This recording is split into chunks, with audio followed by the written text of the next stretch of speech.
चलिए बेटा, लेक्चर आज 2 बना रहे हैं न्यू, जिसमें हम थ्योरेटिकल की बात कर रहे हैं। क्योंकि इससे पहले ऑब्जेक्टिव पेपर पैटर्न था, अभी मैंने उसमें सब्जेक्टिव इंक्लूड करना शुरू कर दिया है।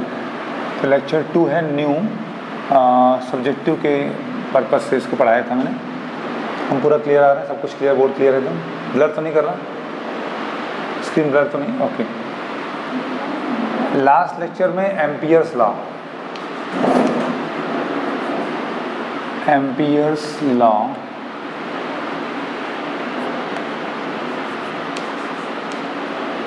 है ना। फिर हमने एम्पियर्स लॉ का स्टेटमेंट था, प्रूफ था, उसके बाद उसका एप्लीकेशन कर रहे थे, बल्कि इसको एम्पियर्स सर्किटल लॉ बोलते थे, CIRCUITAL सर्किटल लॉ। एक क्लोज पाथ के लिए था। एम्पियर्स नहीं, सॉरी, एप्लीकेशन था।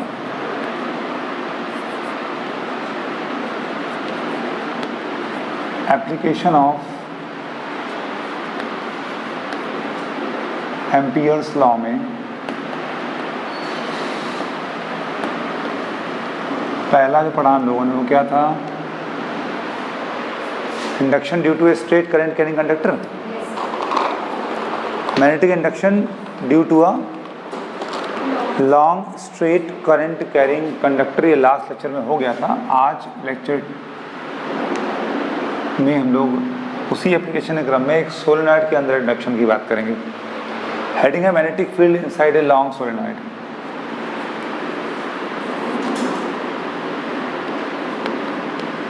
Magnetic field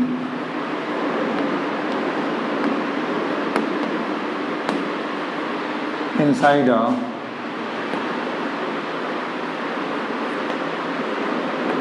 long SOLENOID।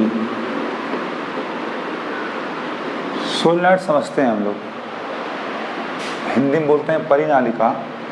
Solenoid एक लॉन्ग स्ट्रेट वायर को हेलिक्स के यानी कुंडली के फॉर्म में लपेट दीजिए। जैसे स्प्रिंग होती है ना, स्प्रिंग, उसमें अगर करंट पास कर दें तो वो सोलेनॉइड जैसा बन जाएगा, या सोलेनॉइड कहला सकती है। ये एक्सिस है, इसमें करंट पास कर दिया गया, ठीक है। एक सोलेनॉइड है जिसके यूनिट लेंथ में n टर्न्स हैं, TURNS। टर्न समझ रहे हैं? फेरे, number of coils, n turns हैं। मैग्नेटिक फील्ड कहाँ होगी इस केस में? इसमें एक्सिस के अलॉन्ग होती है, मैग्नेटिक फील्ड होती है एक्सिस के अलॉन्ग।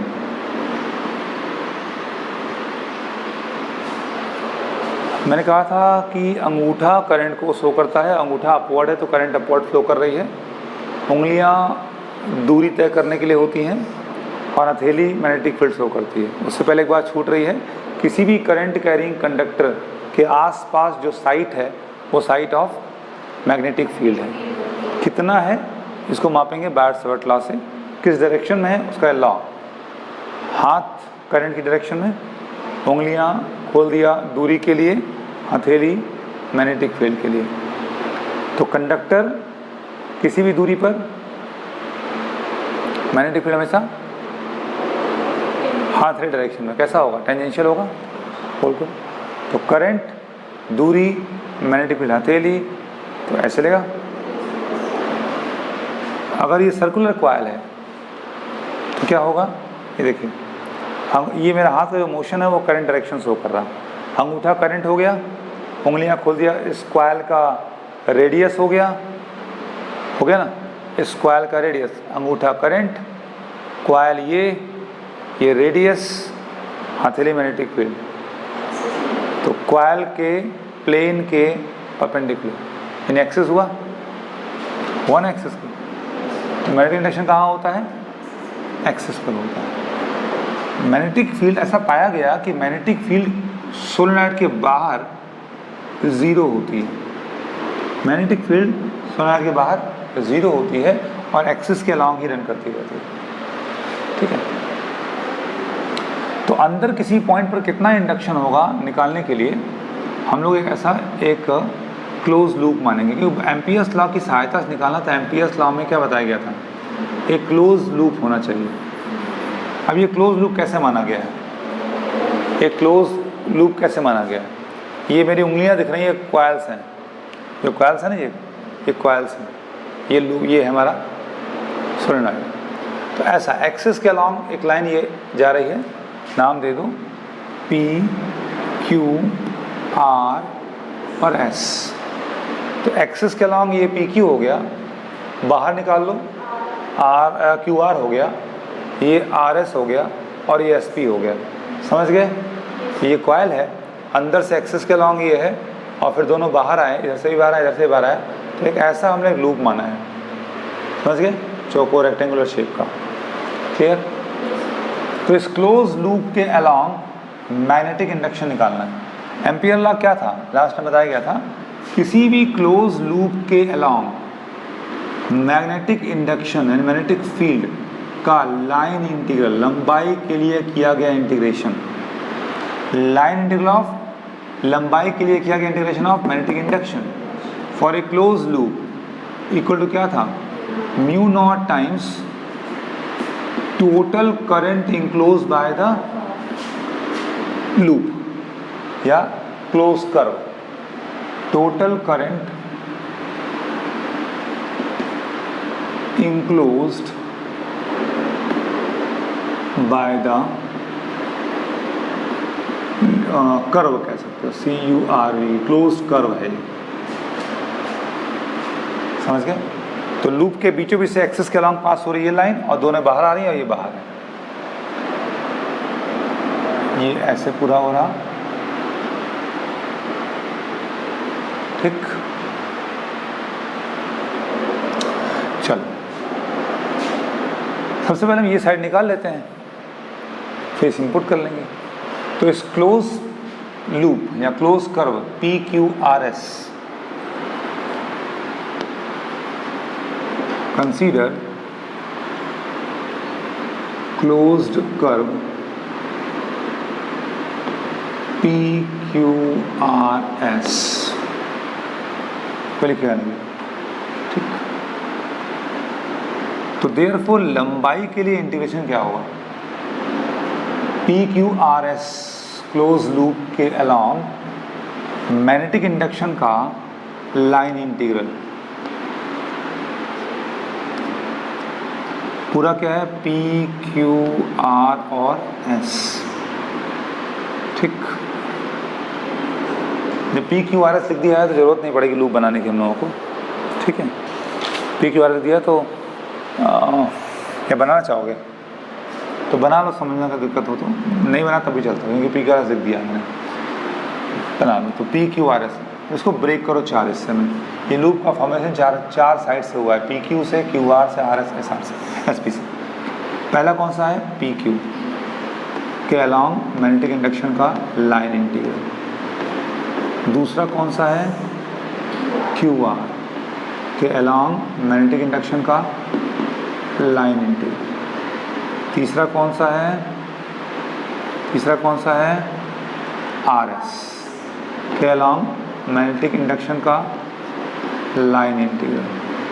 चौथा कौन सा है, SP के अलॉन्ग मैग्नेटिक इंडक्शन का लाइन इंटीग्रल। ये तो आएगा ना भाई, ये पूरा क्लोज लूप है, को ब्रेक करो चार हिस्सों में।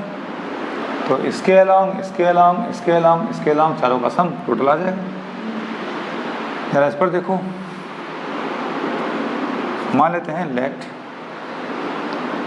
जो हमारा PQ है वो, जो PQ है वो L लंबाई का है, यानी ये साइड कितनी लंबाई की है, L लंबाई। अच्छा, जो PQ है वो एक्सिस के पैरेलल है और एक्सिस पर के डायरेक्शन में ही मैग्नेटिक फील्ड होती है। तो इसी डायरेक्शन में मैग्नेटिक फील्ड, अगर लंबाई यहीं DL ले लें कोई, बाद में उसको इंटीग्रेट कर लेंगे P से लेकर Q तक के लिए, तो लंबाई अगर हम DL ले लें, ठीक है ना, तो लंबाई जो इस एलिमेंट पर लोगे DL और मैग्नेटिक फील्ड डायरेक्शन क्या होगी, दोनों सेम डायरेक्शन में होगी। तो let PQ equal to L for P Q B vector इसी लाइन में है और उसी पर कोई एलिमेंट ले लें, डी एल वेक्टर, क्या होगा? Are in the same direction.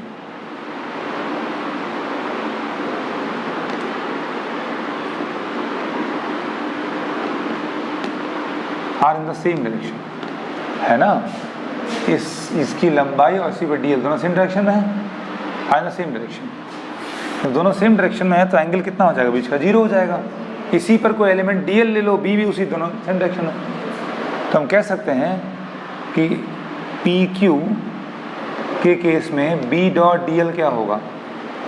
B vector dot D L vector कितना होगा?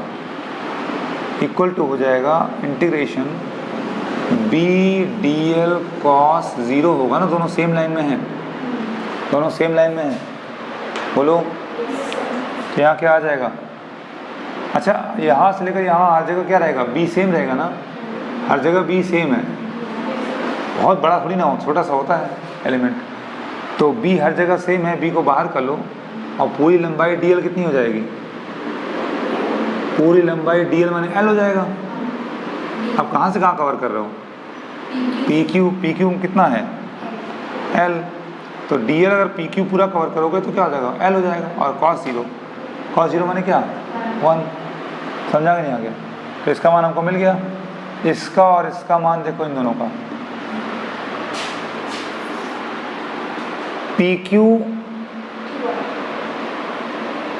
इस पर कोई एलिमेंट लो, लंबाई का डी एल, और मैग्नेटिक फील्ड एक्सिस के अलाउंग है, ये मैग्नेटिक फील्ड एक्सिस के अलाउंग है और पी क्यू ऐसे है, स्क्वायर को बीच से क्रॉस कर रहा, तो ये कितना एंगल बन रहा?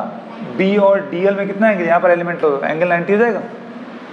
तो क्यू आर में जाओगे B D L, Q R में जाओगे तो बी डी एल कॉस 90 हो जाएगा, और कॉस 90 0 होता है, गायब हो जाएगा। हाँ, समझ गए सब लोग? कैमरा की स्थिति सही है ना? रिकॉर्ड हो रहा है ना? इसी तरह एस पी को देखो, एस पी लंबाई ये है, इस पर कोई एलिमेंट लो डी एल, और मैग्नेटिक फील्ड अभी भी कहाँ है? एक्सिस के अलाउंग है। मैग्नेटिक फील्ड एक्सिस के अलाउंग एलिमेंट ये, एंगल कितना बना? 90। तो क्या होगा? बी डी एल कॉस, ये भी गया, तो एस पी वाला भी 0, कॉस 90 गायब हो गया। तो ये दोनों एलिमेंट क्या होंगे? 0 हो जाएंगे। और यहाँ क्या तर्क दोगे? B dot D L R S में क्या तर्क दोगे?